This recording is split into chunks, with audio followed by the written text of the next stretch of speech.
Bonjour chers amis, voilà, ce week-end vous avez dû suivre l'actualité et l'annonce de mon départ du Parti Socialiste, mon départ mais celui aussi d'Emmanuel Morel, de bon nombre de cadres et d'élus du PS et de l'aile gauche. Nous avons fait une scission.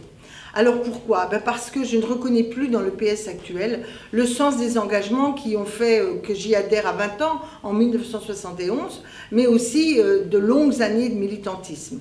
Ce parti n'a plus voulu défendre les couches populaires, les employés, les fonctionnaires, celles et ceux qui sont plutôt en bas de l'échelle dans notre société.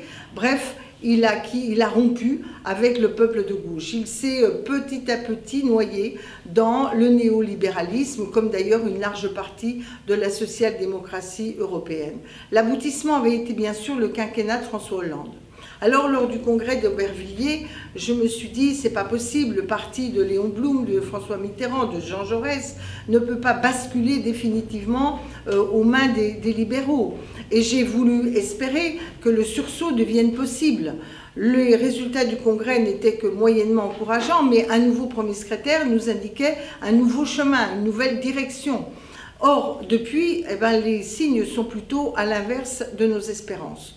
D'abord, ce parti ne cherche plus à être au cœur de la gauche. J'entends l'ancien premier secrétaire Jean-Christophe Cambadélis nous dire que c'est un parti de centre-gauche. Ben non, pour moi, un parti socialiste, c'est un parti de gauche et pas un parti qui est au centre pour servir d'appoint à Emmanuel Macron ou à d'autres.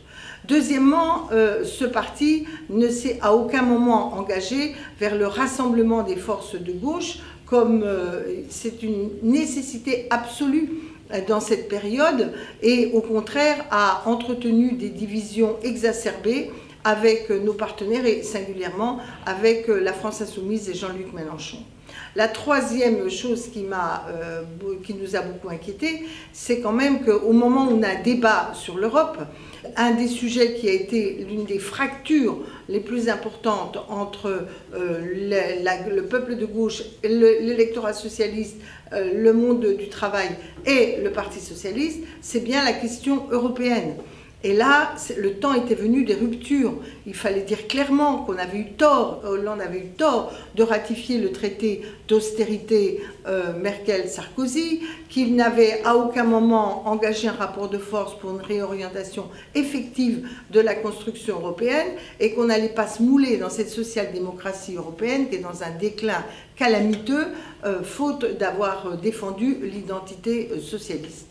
Et ce débat sur l'Europe a été la concrétisation de l'absence de volonté de rompre avec la phase précédente et le quinquennat de François Hollande, ce qui est d'ailleurs confirmé par le retour annoncé, puisque tout au début, Olivier Faure nous a dit oui, quand même, François Hollande, il faudra faire l'inventaire, et puis maintenant, le voilà de nouveau restauré comme un grand président de la République, hélas, je crois que ce bilan est beaucoup plus dramatique. Alors, devant ce constat que le chemin, on avait emprunté toutes les voies pour essayer de redonner du souffle au Parti socialiste, il fallait prendre une décision.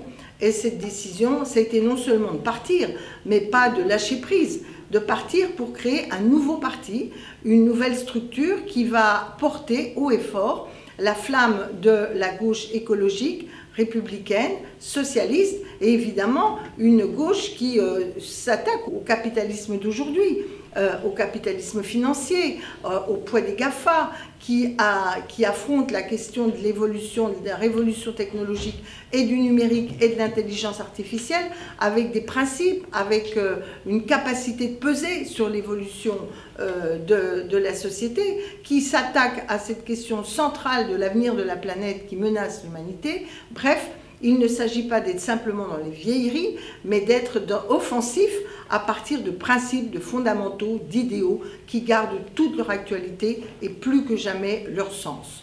Alors la création de ce nouveau parti, elle n'est pas, comment dire, le énième sissiparité au sein de la gauche, puisqu'il s'inscrit dans une dynamique d'un nouveau front populaire et de convergence avec nos amis de la France insoumise, en particulier pour les européennes. Parce qu'on ne peut pas dire rassemblement, rassemblement, et considérer que la force qui est aujourd'hui la plus importante à gauche soit ostracisée. Et qu'au contraire, il faut être dans une dynamique de rassemblement où chacun garde son identité, mais converge sur des programmes, sur des contenus, et pas sur des vagues déclarations.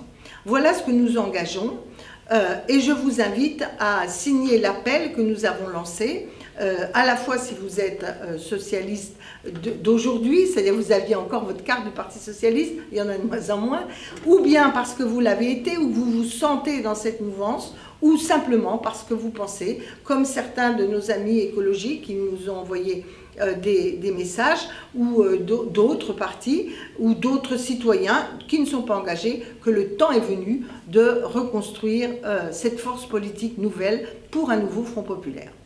Voilà, donc j'ai pris ces décisions, c'est bien sûr l'essentiel, le fond, la construction de l'avenir. J'ai dû prendre des décisions au sein du Sénat, où je suis élue, d'ailleurs pour une large part, comme représentante de l'aile gauche dans les élus socialistes, mais surtout j'étais membre du groupe socialiste. J'aurais pu demander à rester apparentée ou rattachée administrative de ce groupe, mais je dois dire que les propos véhéments du premier secrétaire est assez, comment dire, malveillant, pour ne pas dire plus, à mon endroit, c'est-à-dire une critique ad hominem qui cache en fait l'incapacité de répondre politiquement aux questions que nous posons, rendait très difficile le maintien dans ce groupe. J'ai donc demandé à nos amis du groupe communiste, républicain, écologiste et citoyen de m'accueillir comme rattaché administratif, c'est-à-dire je garde ma liberté et je travaille au sein de ce groupe avec lesquels souvent d'ailleurs nous votions les mêmes amendements, les mêmes textes et tant de combats nous lient. Et donc dans ce groupe j'y suis avec d'autres comme Esther Benbassa par exemple qui est représentante d'Europe Écologie Les Verts et qui comme moi est rattachée administrative. Donc voilà, je suis désormais rattachée à ce groupe et continuerai à y mener mes combats. Je les remercie d'ailleurs de m'y accueillir et je sais qu'ils le font avec un sens de la fraternité. Voilà, donc j'ai laissé aussi ma vice-présidence du Sénat. J'aurais pu m'arc-bouter, mais moi je ne m'arc-boute pas au poste. Ce qui compte, c'est d'avoir les moyens de faire passer son message. Et donc à partir de là, comme l'état d'esprit du Sénat, c'est la proportionnelle au bureau, j'ai rendu mon mandat de vice-présidente pour que le groupe socialiste puisse nommer quelqu'un à ma place. Voilà.